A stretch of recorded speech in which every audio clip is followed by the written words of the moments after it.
Israel today announced plans to build 3,000 new homes for settlements in key areas of East Jerusalem and the West Bank in what is widely viewed as retaliation against the Palestinians' move for statehood at the United Nations yesterday. The U.S. and Canada were the only major countries opposing the application.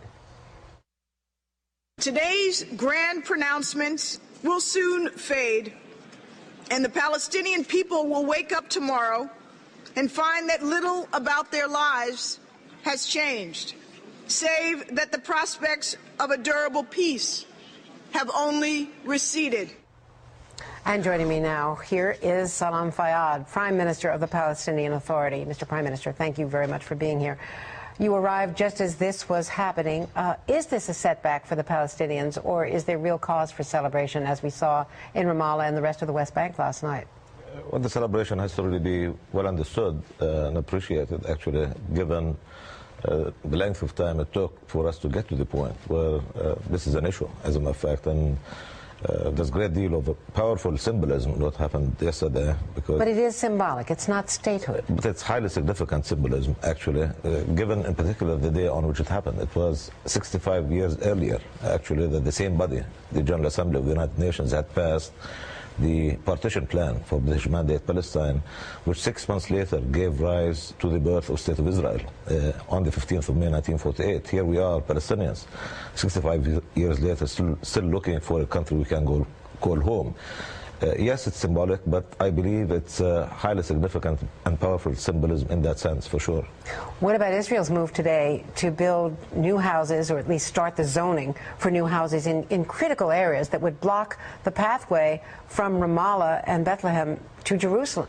Unfortunately, that's been happening already, and at an alarming pace, and in ways that have been quite damaging and undermining of the prospects of continued viability of two-state solution in the region.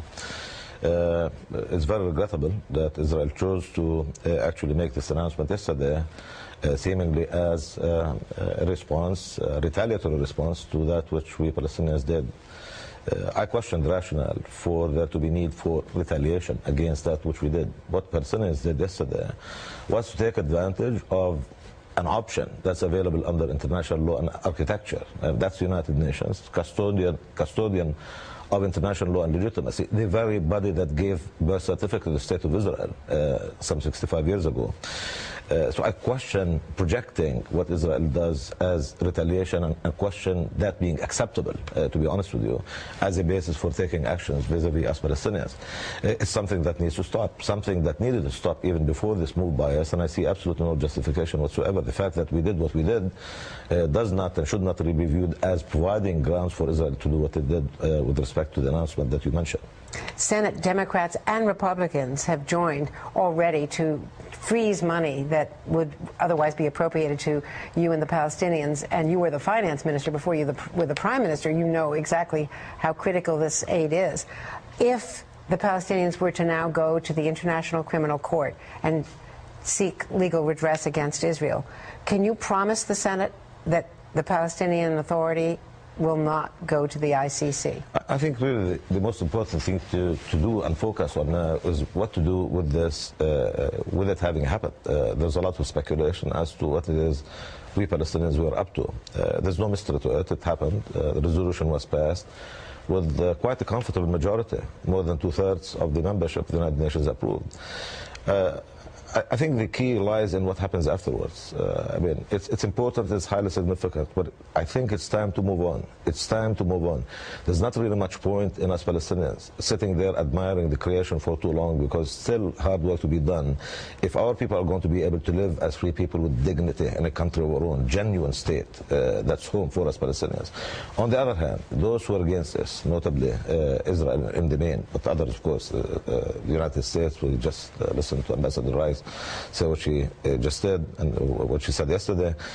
I think there too it's important to look beyond what happened and see how best to take advantage of it. Let me ask you this. Yeah. Israel says we have no one to negotiate with because you and the President, Mahmoud Abbas, don't have any control over Gaza and Hamas. And since you are divided between the West Bank and Gaza, who represents the Palestinian people. Is there any chance now that Hamas and the Palestinian Authority can come together and unify and present a united front in negotiations with Israel?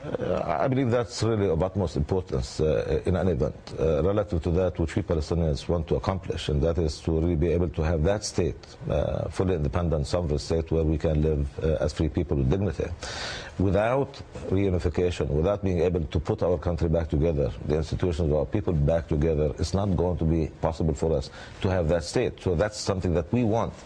Now, of course, I mean, in that sense, therefore, there is a certain degree of truth to the representation that so long as separation persists, it's difficult to really see it as meaningful to engage in discourse with us. However, the truth of the matter is the PLO, when it entered into the agreements it did with Israel, going back to 1993, it did so on behalf of all Palestinian people, those who reside in the occupied Palestinian territory, in Gaza as well as West Bank, but also on behalf of all Palestinians. And so you believe you still represent all Palestinians? Obviously, the PLO and the President in particular are competent organs to negotiate with Israel on behalf of all Palestinian people. Although I can tell you, I'll be the first to admit that so long as separation persists, it's simply not going to be possible for us to have that state. Prime Minister, thank you very much for joining us. Certainly an historic day and a historic week for the Palestinian Authority.